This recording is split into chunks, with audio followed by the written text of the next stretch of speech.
My name is Captain Olimar. While traveling through space, my ship was struck by a meteor. I must have blacked out, and I woke on the surface of a weird planet. With so many parts lost, the skeletal hull of my beloved dolphin is in a painful sight. The engine is gone. I'm stranded. To make matters worse, my atmosphere sensors indicate this planet's environment contains high levels of poisonous oxygen. My life support system can function for only 30 days. If I can't prepare the dolphin by then, no! Better not to think about it. I must find the missing ship parts. Hey everybody, it's me again, Bawk Hersheysman, but you probably knew that already, and welcome to my new Let's Play of Pikmin! Oh, I've been waiting so long to do this, and actually, there's been some technical issues, so this is actually my second time recording this, but don't worry, I'm hoping that this time, it won't fail. But it's a very underrated GameCube game that I'd really like to share for you, and it's been a long road, and generally, I'm really excited to be playing this for all of you guys. So, I guess I don't really have much else to say here, other than I'm really excited to do this, so let's go get started.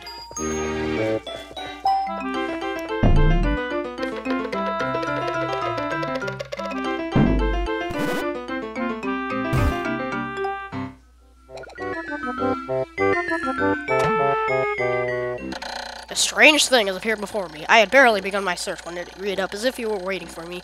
It then dropped a single seed. What is it? Is it alive? Is it a machine? It resembles a vegetable on my home planet that we call an onion. I shall call this an onion, too. Well, okay, that's brilliant, calling something based on something that already exists. You're definitely not going to get confused by that. Oh, my goodness. Nintendo.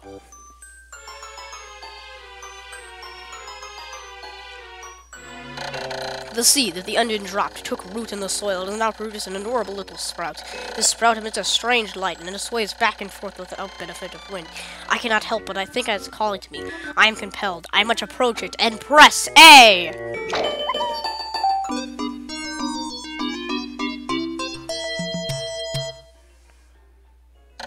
Extraordinary. When I plucked the sprout, it turned out to be a living creature, but not a plant. Looking, it has done no visible damage. It just stands there, staring at me. Its shape is similar to the Pick brand carrots I love so much. I believe I shall call it a Pikmin. Here I am, stranded on a toxic planet, fighting to survive, and yet I am intrigued. I must reach with this fascinating creature. I will grab it with A and then throw it in the direction I point. Perhaps I will call it to my side with B. Perhaps it will react to C and pressing down on the D-pad while pointing as well. The following controls appear to allow me several viewpoints. Z, rotate the camera behind Olimar. Left and right on the D-pad, zoom. Up on the D-pad, change perspective. I must survive. I need to familiarize myself with these controls and my surroundings. So, if you couldn't tell this by now, I'm playing this on the Wii. So, about around 2009, at least I think it was 2009, Nintendo released this game for the Wii, even though it was originally released for the GameCube. So I'm playing the Wii version because that's the definite version. It's the version that you'll always want to play. Because it's just so easier moving around your cursor thingy with the Wii remote instead of it having to be set in front of you.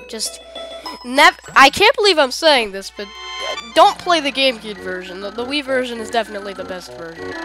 Astonishing! The onion has shown more seeds. The small red pellet the Pikmin harvested after cutting down its flower appears to be some type of food that can propagate more Pikmin. The onion seems to be a sort of incubator. Needless to say, I must study this strange life form more. So yeah, these are pellet posies. You throw a Pikmin at it. You can throw a Pikmin by pressing the A button, and they'll chop it down, and then they can bring the pellet back to the onion. The onion will absorb the nutrients from the pellet, which makes more Pikmin appear. And it may seem like we don't have much Pikmin right now, but after a while, we can upgrade into a full battalion. So, it seems like not much, but oh, don't worry.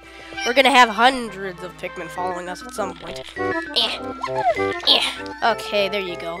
Sadly, there isn't a whole lot going on here. This is more or less the tutorial segment. I mean, it's the first sort of couple minutes of the game, but... so yeah, kinda sorry about that if that's not really your whole ideal. But from this point on, there shouldn't be a whole lot more of tutorial things happening. At least not by much. Yeah. No, there's no pellets over there. Gotta... come on now, don't trip. Yeah, you might notice that these Pikmin are kind of slow following behind you, and it's sort of tedious for them to catch up. That's because they're leaf Pikmin. Eventually, Pikmin start out as leaves, but if you keep them planted in the ground before you pluck them, or if you do something else, I'm not gonna say what it is, they'll mature from leaf to bud. No, not bud to flower. And then, if you actually keep them planted in the ground like that, if they go to flower, then if you keep them even longer, they'll go back to leaf again. So it's like how regular plants work. So don't worry, when they mature up to flowers or even buds, then they go a lot faster and they won't trip as often. Though I have seen some stupid flower Pikmin trip, even though they're flowers. Ugh. Seriously. What? Seriously, that Pikmin should be named like Stefan or something. He's just that stupid. Also, if you hold down A, you can carry around a Pikmin behind you, and as thus they can go your same speed no matter what type of Pikmin they are, which is quite useful in some situations. And at least that one, it doesn't feel like a slacker anymore. And okay, this is something that I'm reluctant to bring up, but at the same time, no, I'm not. Okay, so Chuggaconroy did a Let's Play of this a long time ago, and the funny thing is, actually, the Runaway guys are doing a Let's Play of this right now. I was surprised too, but let's just focus on Chugga's Let's Play. So, there seemed to be one red Pikmin that was sorta just chilling around and was there and sorta didn't have too much of a relevance, but was kind of funny. So as a joke, he named him Steve. And Chugga probably didn't really think of it all too much, but I'm just saying that the joke got a lot out of hand than anybody would have ever thought, and just sort of took the internet by storm. It's crazy, and well, I'm not gonna be bringing it up too much. I mean, I'm sure the TRG's Let's Play of it will bring it up a couple times, but I'm just not gonna bring it up too much because, well, you know, I just don't want to do it and really not bringing the joke back up. But I just wanted to, you know, make note of it because I'm sure there's going to be some instances where something like that will happen. Now, normally the game intends you to go examine this thing, but let's glitch the game and go right past it. Yeah, you're intended to just, you're intended to go ahead and, You're intended to go check on that, just to see what the whole deal about that is. But you don't have to. You can sort of exploit your way around it. Also, you can see that 2 Pikmin are carrying the 1 pellet. So if you put more Pikmin on something than it's intended to be on, then it goes faster because there's more Pikmin carrying it. So, you shouldn't do that too much because then you're kind of wasting your Pikmin, so you can't really multitask as often. So most of the time, I just like to have the minimum amount of Pikmin required to carry the object, or just like 1 or 2 more than that. When many Pikmin seeds sprout at once, I find it rather tedious to pluck them from the ground individually. My wife always told me I was no good at routine tasks. I guess I'll try to get it all done at once by repeatedly tapping A until I pick all the Pikmin from the ground. I've noticed that when I add Pikmin to my group, they become filled with excitement and flushed with bright color. At other times, they revert to a paler hue and give off a dim glow. Paying close attention to these differences is bound to help me distinguish between Pikmin. Yeah, this doesn't happen in any other games, but when you dismiss Pikmin with C, or just leave them idle, then they turn white-ish, but when they come back into your brigade, they go back to their original color. I don't know why they did this, and it doesn't come back in any of the other games. It just sort of is that one feature that stands out from the first game rather than the others. It's partially strange, but you get used to it eventually. So, just plucking some more picks. My little picks. My little picks. That's really fun to say. So now, let's go check up on that weird piston thingy. It goes up and down, and it looks strange. I don't really know what to say about it. Amazing! There's no mistaking it. My ship's engine rests before my very eyes. By a stroke of pure luck, I have already stumbled upon the most important piece of my damaged craft. Fate has smiled upon me, but how will I get it back to the dolphin? Well, good question, Olimar. So, you see, he seems to not remember that he has a whole army of him surrounded by him. So, with 25 Pikmin on it, it should go really fast! Well, no. It goes as slow as a snail. It's rolling around at the speed of staff, and there's nothing you can do about it. And also, most people don't get that joke, so don't be ashamed if you don't get it either. So, since all they're really doing is carrying that back, and there's not a whole lot to do here, I don't usually like to cut in a game like this, because Pikmin is a real-time strategy game, and anything can happen at any time, but I'm just gonna cut until they carry this back to base, because this is the last thing we have to do for today. Alrighty then, we're back. And now they suck it up into the ship, and then magically it fixes itself like some sort of god or something. Like, look at this. It just chunk.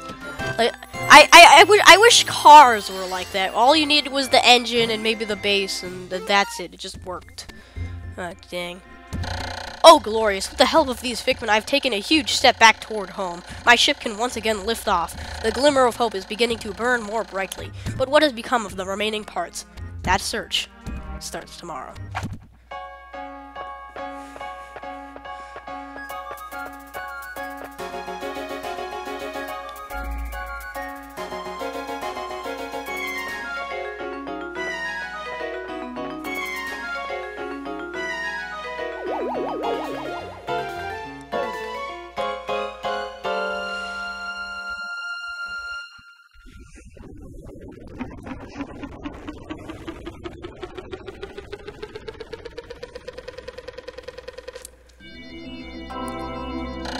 One day since impact, I have somehow managed to launch the dolphin, but I was surprised to see the onion lift off with me.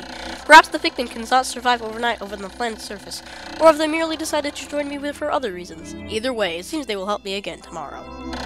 The dolphin is missing 29 parts. If I can't recover them all, I may never return home to my family on planet Chuggaconroy. And also its life support system will function for only 29 more days, and I'm totally not oblivious for how convenient that is that there are 29 more days and 29 more missing parts. How can I repair my dolphin in such a short time? A dense forest is visible on the surface below.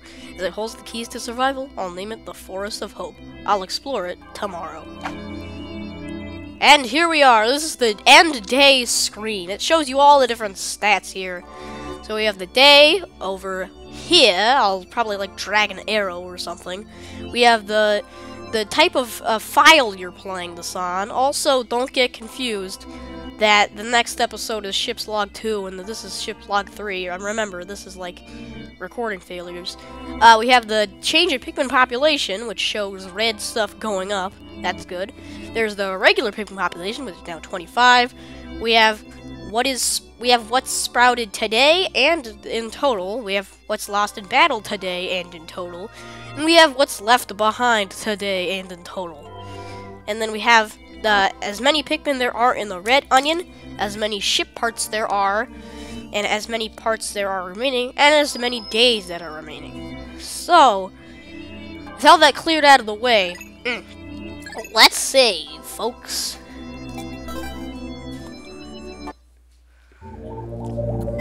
And here we are. This is the map selection screen.